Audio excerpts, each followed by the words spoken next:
Tired of doing investment research on stock markets? Wants to go for a walk outside the house with a friend? Introducing iCapital, where you can get investment advice on the go. It is accessible via app and website. Subscribe now to iCapital for stock news. iCapital is reliable because they thoroughly research listed companies, economies, and stock markets.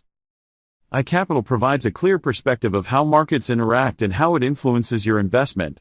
When investors and traders are debating whether to buy or sell their stocks, fret not, as iCapital will recommend Malaysian and global stocks. iCapital is available on Apple App Store, Google Play Store, and Huawei App Gallery. Good morning. Hi, everyone. Teng Boo from Capital Dynamics. Well, judging from the number of views, the number of likes, and the number of comments to my video last week, I hope that you all would like this week's recording again. Last week was about the population problem in United States versus the situation in China. For today's, I hope you stay true because you will again find that a lot of what I'm going to say are based on deep research, based on a lot of factual research, and you most likely will learn quite a lot of things that you never knew existed. And from there, I hope, I like to make this clear right from the very beginning. We're not anti this, anti that, we're not pro this, pro that. The only thing that we're interested is to get closer to truth, and we do that by researching facts deeply and researching widely. So, for today's topic, like I said, please stay true because I'm very sure that you will learn about things, events that you never knew existed. And I would imagine that would be extremely beneficial for you, for the rest of us, to have a more balanced view of what is happening to the world. Okay, let's get started. And before that, share, like, spread around whoever you can share our videos. And we thank you for your support. We noticed that the number of subscribers to our Capital Dynamics YouTube channel has increased quite a fair bit, and we hope you help us popularize truth. So for today, I think our title is interesting. We are saying that should the US retire as a global leader, then there will be peace for the whole world. Does that make sense? For some of you, you accuse me of being another propagandist again. I'm not. I just want to let you see things in a more holistic manner. So I'm very convinced, because not too long ago, the United States of America was actually small, 13 colonies, breaking away from Great Britain, the imperial power. Then it wasn't called United States of America at that time, but it became larger and larger by invasions, conquests. Manifest destiny, a term which some of you may not be familiar with, is a close ideological concept of American exceptionalism. American exceptionalism is the belief that America is the exceptional country in the world, the exceptional nation that should rule the world. So, manifest destiny is the fervent belief that the United States is destined by the Christian God to expand her dominion and spread democracy and capitalism and Christianity across the entire North American continent. For those of you who are interested, read the history, because in this manifest destiny, hundreds of thousands of Native Americans were killed, were expelled, were tortured, so that the white Americans could reach their manifest destiny. Over time, which is not too long, after about 200 odd years, America's mighty military industrial complex increasingly dominated American politics and the foreign policies of the United States, unfortunately with dire consequences for the rest of the world. So what has that got to do with my talk today? If you look at the first slide that I'll share with you, I'm not sure if you all have been following. Across American universities, there have been a lot of protests in the college campuses on the killings of Palestinians in the current Israel-Palestinian crisis. If you watch the next slide, this is a video of the protesters being arrested at Emory University in Atlanta.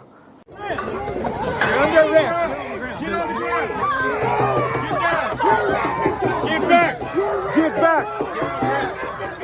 This university in Georgia, in Columbia U, in New York, Brown University, Emory University, as we have mentioned, and it's also in Emerson College, in Indiana University, in George Washington University in Washington, D.C., and the list goes on.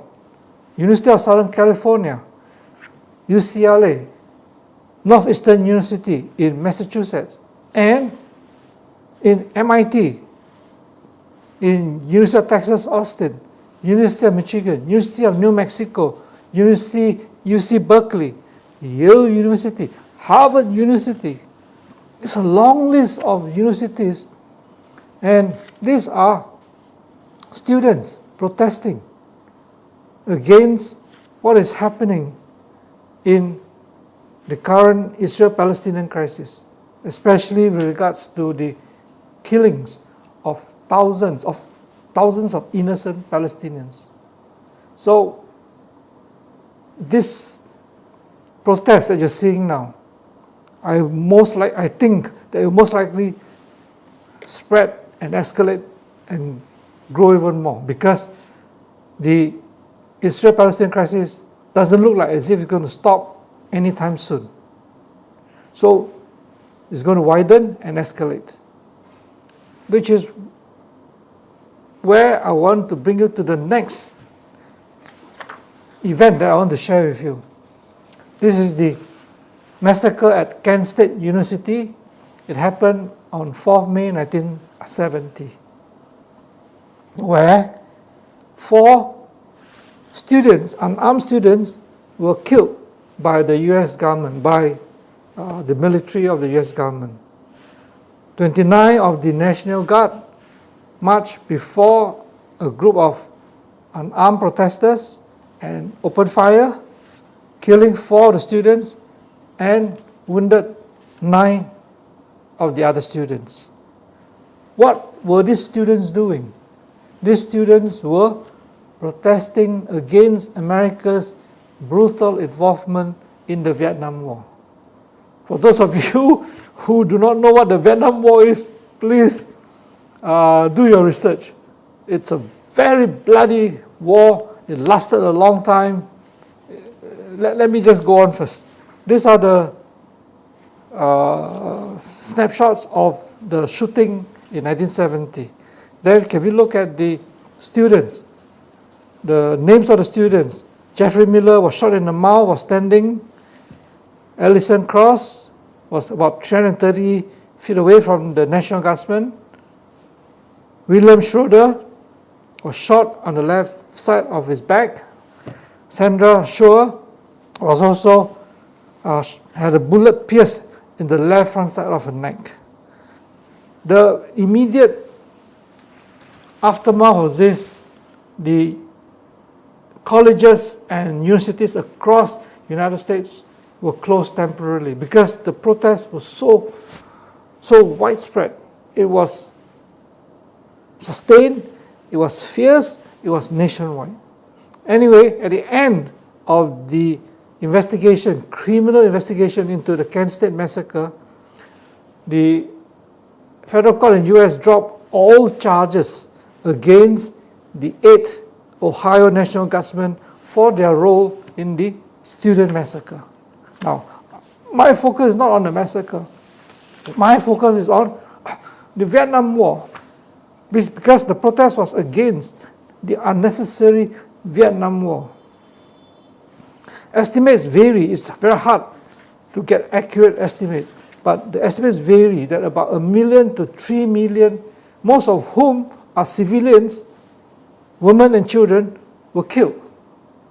In Cambodia, about 300,000 of them were killed. In Laos, varies from 20,000 to 60,000 Laotians were killed in the Vietnam War. That is just one consequence of this unnecessary Vietnam War.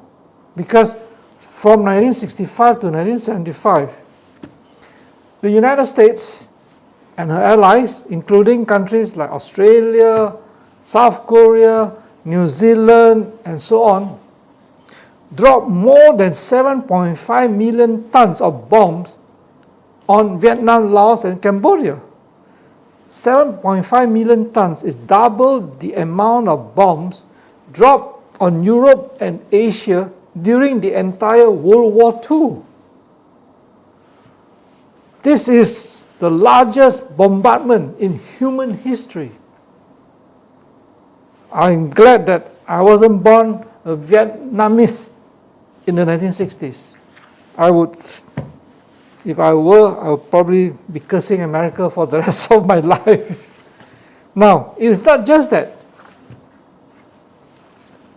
80 million liters of Agent Orange, this is chemical warfare, right, was sprayed over South Vietnam from 1962 to 1971. 3 million Vietnamese people, people who are walking in the street, people walking in their farms, were exposed to this Agent Orange. This is chemical warfare. And 1 million of these Vietnamese suffered serious health consequences. And this includes 150,000 Vietnamese children born with permanent defects. I went to Ho Chi Minh City before. I walked in the streets of Ho Chi Minh City. I saw people without legs, where they were using their hands on the pavement. I thought they were begging for money. Subsequently, I realized these were victims of Agent Orange. In Vietnam alone, the US Army estimated that 90% of the mines, landmines and booby traps used against its troops were either US made or made with US parts. And the Vietnamese officials estimate that 35 million landmines and 300,000 tons of bombs have remained unexploded and remain buried in Vietnamese countryside. This is only Vietnam. Landmines and unexploded bombs can also be found across Laos and Cambodia, across that whole part of Indochina. Up to now, some parts of the countries in Laos or in Vietnam or in Cambodia, if you're not careful, you get blasted by the bomb, by the landmines. In Vietnam's Binh Dinh province, where people live as rice farmers, 40% of their land remain contaminated. This is after 5 decades, 50 years after the Vietnam War has ended. Now, 5 decades later, the United States has not addressed the atrocities that this so-called democracy has committed against countless of innocent Indo-Chinese civilians and children, whether it's in Laos, Cambodia, or Vietnam. So the anti-Vietnam War was against this because about 58,000 American soldiers were killed. 58,000 of the American soldiers. Of course, the protests against the Vietnam War were more sustained, bigger scale, more high profile than the current protests against the Palestinians' massacre, because the Israel-Palestinian crisis has not led to any American soldiers being killed, not yet. Now, why do I say that the Vietnam War was totally unnecessary? It's partly because the whole perception of Vietnam was created by the United States. It was as if, at that time, they had a theory called the domino theory, invented by the United States, which means what? That should South Vietnam fall to North Vietnam, should South Vietnam become communist, then the rest of the whole of Southeast Asia would fall like a domino, would all become communist. Does that make sense? Let's listen to one of the most important politicians involved in the Vietnam War, Robert McNamara, the US Defense Secretary under President Lyndon Johnson. He is the neocon of the 60s. He is like your Mike Pompeo now. Very similar views, very hawkish. War is always the first solution, it's always the first resort. Now, what did he say? In his autobiography, in his later years, from his autobiography, he says, the irony of this gap was that it existed largely because the top East Asian and China experts in the US State Department have all been purged during the McCarthy hysteria of the 1950s. This gap meaning in the US State Department, in the US Defense Department, there were no officials who understood Asia and China deeply. Without men like this, like John Peyton Davis, John Stewart Service, and so on, without these men to provide sophisticated, nuanced insight, we, meaning the Americans, certainly I, meaning Robert McNamara, badly misread China's objectives and mistook its bellicose rhetoric to imply a drive for regional hegemony. In other words, he's saying that the domino theory was bullshit. We also totally underestimated the nationalistic aspect of Ho Chi Minh's movement. We Americans saw Ho Chi Minh first as a communist and only as a Vietnamese nationalist. Basically, what America did was they just wanted to fight whoever it is. Ho Chi Minh just wanted to unite North and South Vietnam because that country was torn apart by the French and then by the Americans. They just wanted to be reunited. The same thing for Chairman Mao. The whole China was plundered by Japan, torn apart by the European powers, and Chairman Mao just wanted to reunite the country and rebuild the country. To continue with McNamara's regrets, such ill-founded judgments, that means that China and Vietnam were heading for regional hegemony and trying to bring the whole continent under communism, such ill-founded judgments were accepted without debate by the Kennedy administration, as they had been by its democratic and republic predecessors. We failed, the American government failed to analyze our assumptions critically. Then or later, the foundations of our decision making were gravely flawed. There you go. Many years later, after the killings of so many millions of innocent people, the neocon of the 60s finally said, we were wrong. We were wrong. Why is it that 50 odd years later, the United States is repeating the same stupid, bloody mistake? Stay on, don't go away, don't get angry with me, because I'm going to present with you more facts. Now, this is Japan, which you know is supposed to be very modern, very democratic, and it's a vassal state of the United States. How did Japan become like that? Why are the Japanese people so docile? Take a look at some history, right? Because the US CIA spent millions to support the Japanese the Japanese right movement in the 50s and the 60s. Can we take a look? I hope you can read, because there are a lot of text here. I hope you can read whatever we are showing on the screen, right?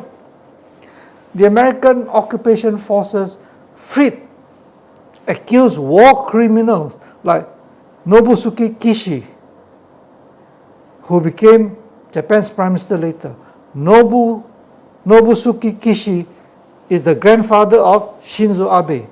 He was supposed to be tried after World War II as a war criminal, but he was freed by the American occupation forces because they wanted to find someone, a politician, a Japanese politician, who will be a puppet of the United States. Now, some of the rehabilitated Japanese politicians had close contacts with Yakuza, the Japanese mafia. And so did Yoshio Kodama. He is a political fixer and later a major CIA contact in Japan, who worked behind the scenes to finance the Japanese conservative, the Japanese rightists. The CIA gave money to Japan's Liberal Democratic Party and its members in the 1950s and the 60s. This sounds very familiar, right? This is what happened to Iran before, when the Shah of Iran was similarly financed by the CIA. The same thing happened to the president of South Vietnam and the prime minister of South Vietnam before South Vietnam fell. The same thing, CIA put in their own men. The same thing happened to South Korea before the Korean War. The same pattern, the same policy. So CIA gave money to the LDP to gather intelligence on Japan, to make the country a bulwark against communism in Asia. Remember the wrong assumptions? And undermine the Japanese left, the so-called Japanese socialists. These are from retired US intelligence officers and former US diplomats. Since then, the CIA has dropped its covert financial aid and now focus on gathering inside information on Japan's party politics and positions, what kind of stance that Japan is taking in trade and treaty talks. Is that all? No. This is a very famous book on how the CIA works. Tim Weiner, if you want, you can get a copy. Now I want to go, that's a long history, but I want to quickly move forward to a very major event in Japanese history, which will show you the character, the behavior of the United States throughout its 250 years of history. Next. The Anpo protest. After Japan was surrendered at the end of World War II, it was occupied by the United States, right, by the Allied powers. And during this occupation, Japan was demilitarized, which of course is the right thing to do, and many fundamental changes occurred in the Japanese economy, in the Japanese society. As a condition for ending the occupation, ending the American occupation, and restoring Japan's sovereignty as a nation, Japan was forced to sign the Treaty of San Francisco and the Security Treaty between the US and Japan in 1951. Now this is to give you some beginning context to how the Anpo protest came about. This Security Treaty or Anpo formally defined the military relationship between US and Japan. However, this security treaty was very lopsided, which says that Japan must allow the US to continue maintaining military bases on Japanese soil even after the end of the occupation.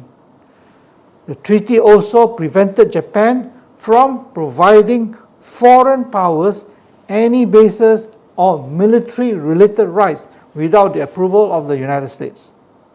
The Security Treaty also allowed the US to use military forces stationed in Japan without prior consultation with the Japanese government. And it did not mention any requirement for US forces to defend Japan if Japan was to be attacked. Most troublingly for the Japanese people was that the Security Treaty of 1951 has no expiration date. That means the treaty continues forever. Nor did the treaty specify any mechanism of abrogation. See how lopsided it is? Next. This humiliating and very unequal treaty between US and Japan triggered widespread oppositions and led to protests throughout Japan. After numerous resistance movements, some of which were violent and bloody, the US government was forced into recognition that the US bases in Japan would be made unusable by such popular opposition. So, US agreed to negotiate a revised treaty in 1957. This was concluded at the end of 1959. The new Treaty of Mutual Cooperation and Security between the US and Japan, or the revised treaty, was signed by President Eisenhower and the Japanese Prime Minister at that time, Nobusuke Kishi, the grandfather of Shinzo Abe, in 1960. Now, the original Japanese were hoping that they could get rid of the treaty entirely and to get rid of the US-Japan alliance entirely. But the Japanese were worried also at the same time that the Japanese people, might suffer another nuclear attack and be drawn into a war that is not in their own making, because the US and Soviet Union were very deeply engaged in a Cold War. So the Japanese, having suffered 2 atomic bombs, don't want to be involved in such unnecessary quarrels anymore.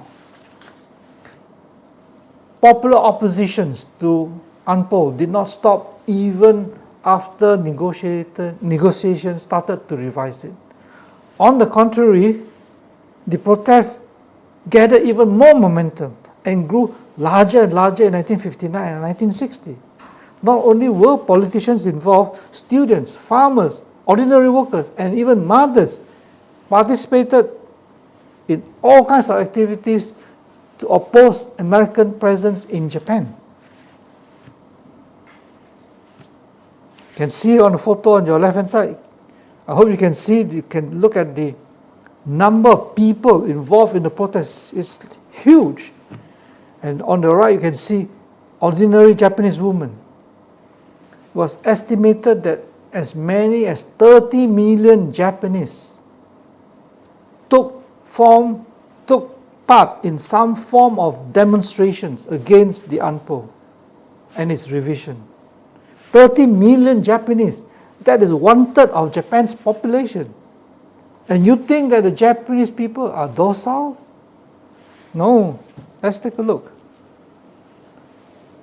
June 1960, the car carrying U.S. ambassador to Japan, Douglas MacArthur II, and Eisenhower's press secretary arrogantly drove into a large crowd of protesters in Tokyo. You can see on the left-hand side of the car, and the car was mobbed. In the end, MacArthur and Haggerty had to be rescued from the mob by a U.S. Marine military helicopter. So that was how fierce the protest and the opposition was. This is against America's president, press secretary, and against U.S. ambassador to Japan. Next. June 1960, 15 students from Zengakuren stormed into the Japanese parliament compound, prompting the Japanese riot police to use substantial force against them. In the process, a young female Tokyo University student was killed. The Prime Minister Kishi resigned the next day.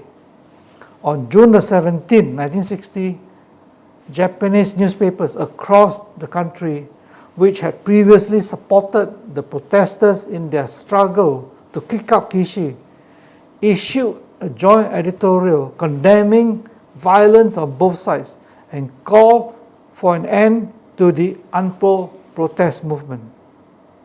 With Kishi stepping down and the revised treaty automatically taking effect on June 1960, the protest movement lost momentum.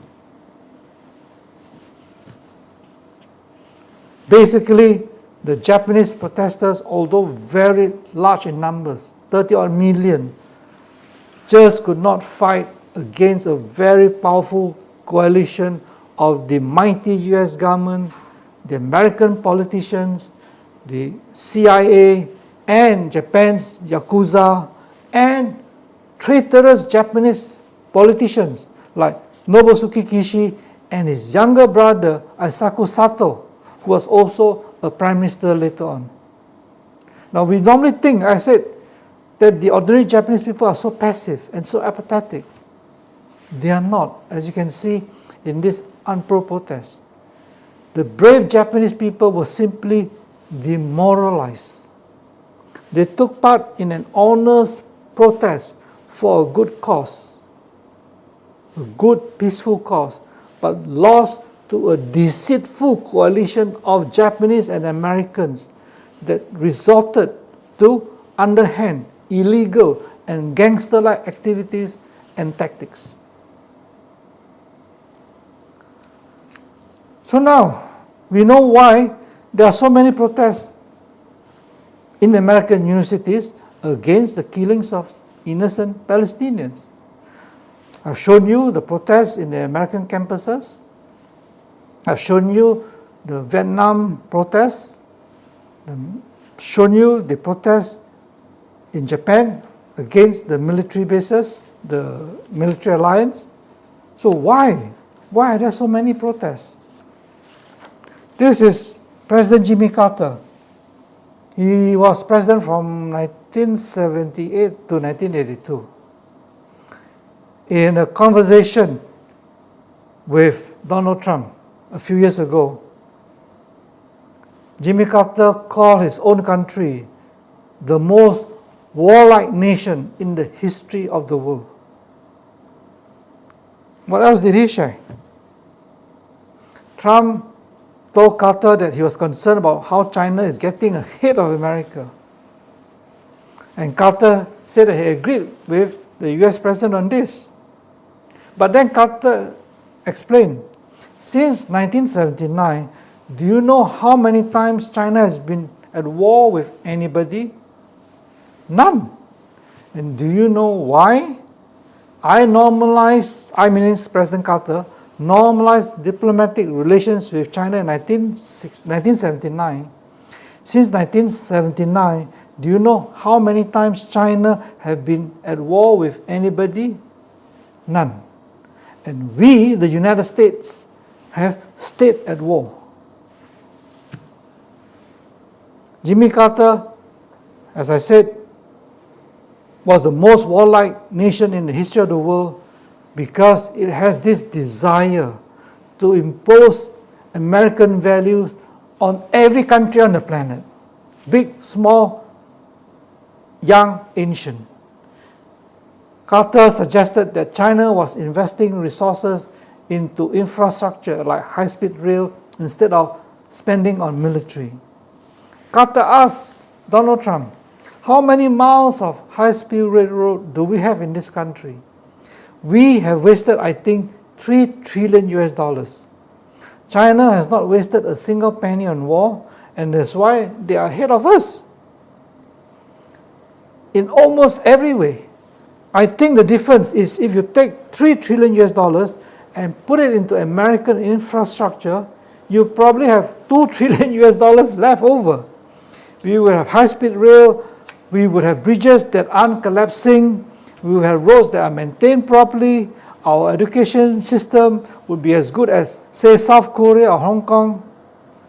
You know, I wasn't comparing my country adversely to China. I was just pointing out that because I happened to get a phone call from Donald Trump last night. So here you go. You have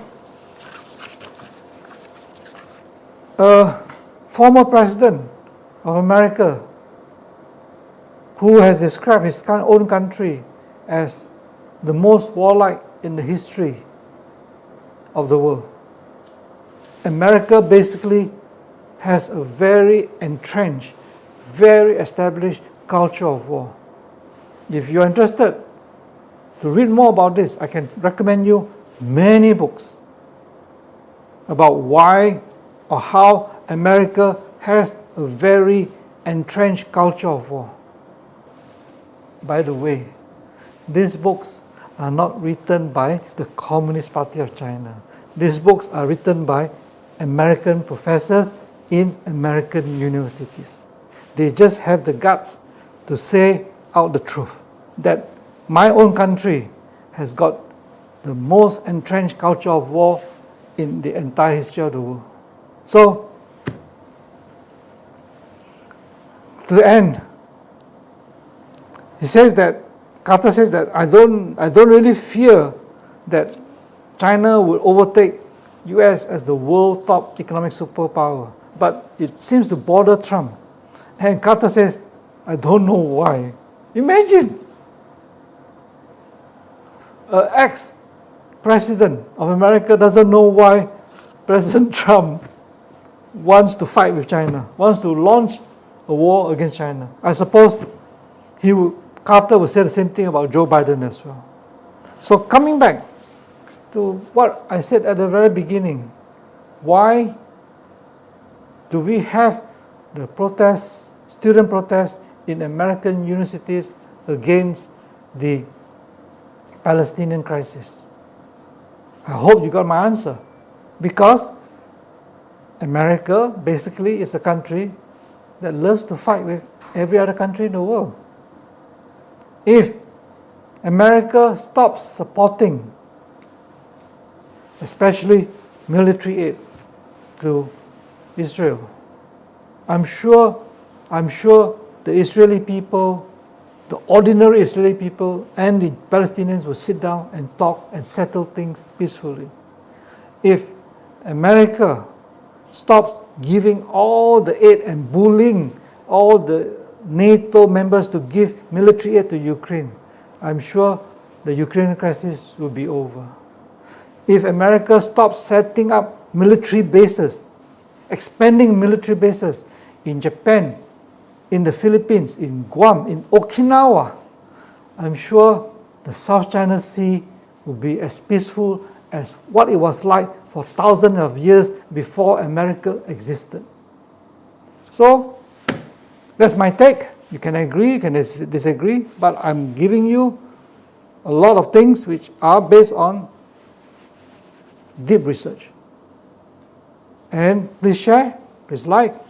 If you have any other topics that you'd like to hear from us, like I said, our channel is dedicated to getting to know truth based on facts. If you like anything that you want us to research into and talk about it, send us your suggestions. And don't forget, subscribe to our publication at www.icapital.biz. It's only 99 ringgit a year. You get top value for just a little bit of your savings. Thank you very much for listening. Have a good weekend.